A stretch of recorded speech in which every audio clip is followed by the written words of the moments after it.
देखिए बच्चों, अब इम्पोर्टेंट है आपका सब्सटेंस पी।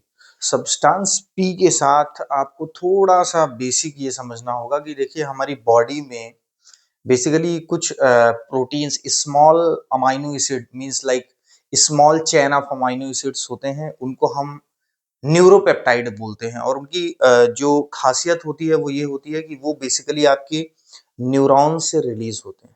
लाइक इसी तरीके की एक फैमिली है हमारी टैकीकाइनेन। टैकीकाइनेन फैमिली का एक मेंबर है आपका सब्सटेंस पी। तो सबसे पहले हमको ये क्या समझना होगा कि सब्सटेंस पी के बारे में हम पढ़ रहे हैं। सब्सटेंस पी बेसिकली ये किस फैमिली का मेंबर है? टैकीकाइनेन। और टैकीकाइनेन अपने आप में क्या है? न्यूरोपेप्टाइड। टैकीकाइनेन अपने आप में क्या है? न्यूरोपेप्टाइड। अच्छा, अब अगर कोई बोलता है कि न्यूरोपेप्टाइड क्या होते हैं, तो बेसिकली न्यूरोपेप्टाइड वो small amino acid containing substance होते हैं जो बेसिकली आपका नर्व से, न्यूरॉन से रिलीज होते हैं और बेसिकली ये फिजियोलॉजिकल रिस्पॉन्स को पेरीफेरी में और सेंट्रल नर्वस सिस्टम में क्या करते हैं? इन्फ्लुएंस करते हैं। तो अब आपका क्या दो बातें समझ में आएगी। टैकीकाइनिन फैमिली का जो मेंबर है, टैकीकाइनिन अपने आप में एक न्यूरोपेप्टाइड है और सब्सटेंस पी उस फैमिली का एक मेंबर है। अगर डिस्ट्रीब्यूशन की हम बात करें कि सब्सटेंस पी कहां कहां डिस्ट्रीब्यूटेड है, तो substance P central nervous system में एंड पेरिफेरल नर्वस सिस्टम में, दोनों जगह इसका डिस्ट्रीब्यूशन है। सेंट्रल नर्वस सिस्टम में ये एज अ न्यूरोट्रांसमीटर है। कैसा है? As a neurotransmitter. जबकि पेरिफेरल नर्वस सिस्टम में सब्सटेंस पी का जो डिस्ट्रीब्यूशन है वो बेसिकली आपका न्यूरो मॉड्यूलेटर की तरह है। लाइक जैसे हमने को ट्रांसमिशन में पढ़ा था कि along the primary neurotransmitter there are certain chemicals जो कि प्री साइनेप्टिक न्यूरॉन के सेपरेट वेसाइकिल या समटाइम सेम वेसाइकिल से रिलीज होते हैं और प्राइमरी न्यूरोट्रांसमीटर के फंक्शन को मॉड्यूलेट करते हैं। जैसे हम बहुत सारे पहले वीआईपी, एनपीवाई ये सब पढ़ते थे।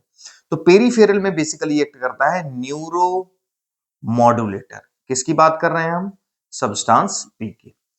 तो substance P is a member of tachykinin family and which is a basically a neuropeptide, means releases from the nerves and distributed in the central nervous system as a neurotransmitter and in the peripheral nervous system as a neuromodulator.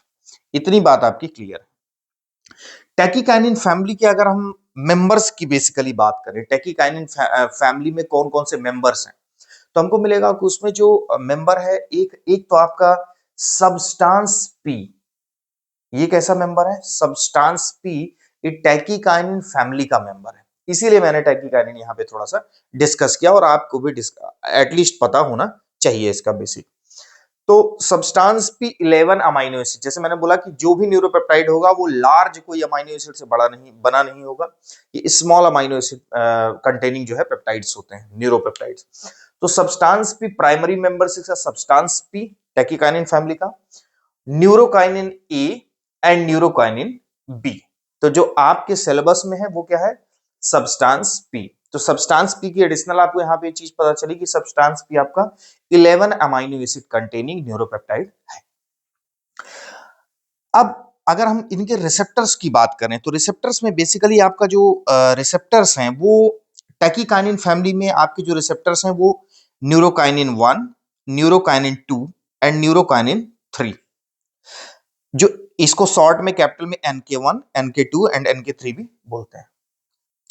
अब basically जो न्यूरोकाइनिन 1 है, this allow the preferential binding of substance P. Substance P की higher affinity होगी NK1 के लिए, जबकि न्यूरोकाइनिन A and न्यूरोकाइनिन B, न्यूरोकाइनिन ए के लिए NK2 होगा और न्यूरोकाइनिन बी के लिए NK3 होगा।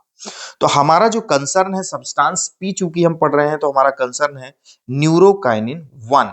अच्छा, ओवरऑल ये तीनों receptor means neurokinin 1, 2 and 3, they all receptors are the example of GPCR। ये किसके एग्जांपल हैं? GPCR के। तो एक ये बात रिसेप्टर लेवल पे क्लियर हुई कि सब्सटेंस पी खुद टैकीकाइनिन्स का मेंबर है, प्राइमरी मेंबर है। वहां पे 3 रिसेप्टर हैं जिसमें NK1 मेनली किस सब्सटेंस पी जो है वो NK1 से सब्सटेंस पी NK1 रिसेप्टर से बाइंड करता है। फंक्शन ऑफ हम अगर बात करें सब्सटेंस पी की, तो ये देखिए बहुत इंपॉर्टेंट है फंक्शन इसका। फंक्शन में सबसे पहले इसका है रोल इन पेन। किसमें रोल? पेन में। तो बेसिकली पेन में ये क्या करता है, ये ट्रांसमिट करता है सिग्नल को from the periphery to central nervous system. From the periphery to central nervous system pain को क्या करता है, पेन के परसेप्शन को ये ट्रांसमिट करता है थ्रू द NK1 रिसेप्टर। अच्छा, सब्सटेंस पी का कोई भी एक्शन होगा वो बेसिकली किससे आने वाला है? NK1 रिसेप्टर से। इसका रोल हम किसमें देखते हैं? In the inflammation as well. Inflammation में ये जो प्रो इन्फ्लामेटरी सब्सटेंस होते हैं लाइक हिस्टामिन, उनके रिलीज को प्रमोट कराता है।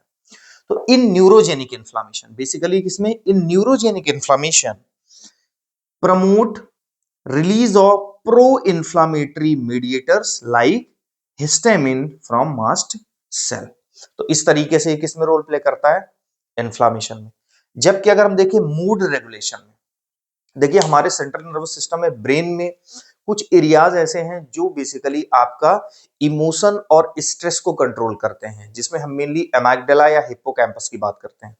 तो बेसिकली वहां पर ये न्यूरोकाइनिन 1 रिसेप्टर जो है, हायर नंबर ऑफ न्यूरोकाइनिन 1 रिसेप्टर्स होते हैं। तो ये मान के चला जाता है कि कई बार substance P through the NK1 receptor mood regulation में हेल्प करता है, क्योंकि सब्सटेंस पी को देखा गया है कि जो डिप्रेशन या एंजाइटी के इंडिविजुअल होते हैं, किसके? डिप्रेशन या एंजाइटी के जो इंडिविजुअल होते हैं, उसमें सब्सटेंस पी का लेवल क्या होता है? ज्यादा होता है। तो कहीं ना कहीं सब्सटेंस पी का डिप्रेशन और एंजाइटी में भी रोल है। यही वजह है कि इसको हम बोलते हैं मूड रेगुलेशन में ये हेल्प करता है।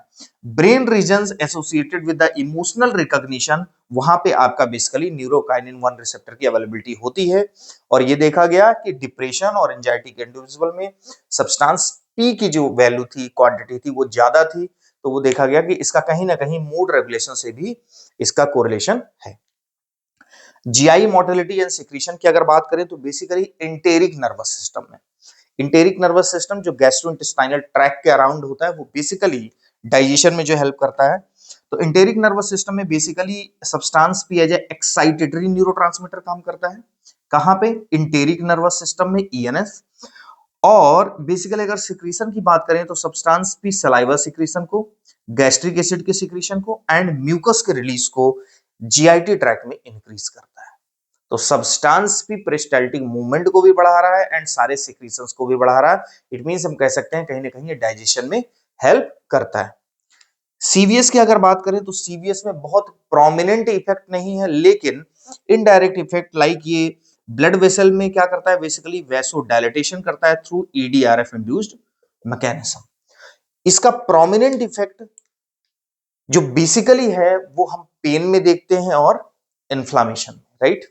जो हमारे पास एक अप्रूव ड्रग है जो NK1 रिसेप्टर एंटागोनिस्ट है, लाइक अगर हम बात करें किसकी? एप्रेपिटेंट की, ये आपको एग्जामिनेशन में कोट करना होगा।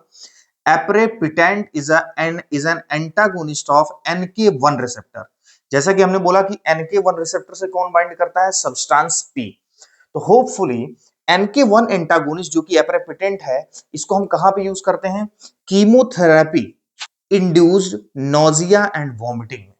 Against the chemotherapy induced nausea and vomiting के लिए आप क्या यूज करते हैं? एप्रेपिटेंट, जो कि NK1 रिसेप्टर एंटागोनिस्ट है, राइट। तो कई बार ये ड्रग हम यूज करते हैं। So this is the function of substance P and these are the basic properties and the information about the substance P. Thank you very much.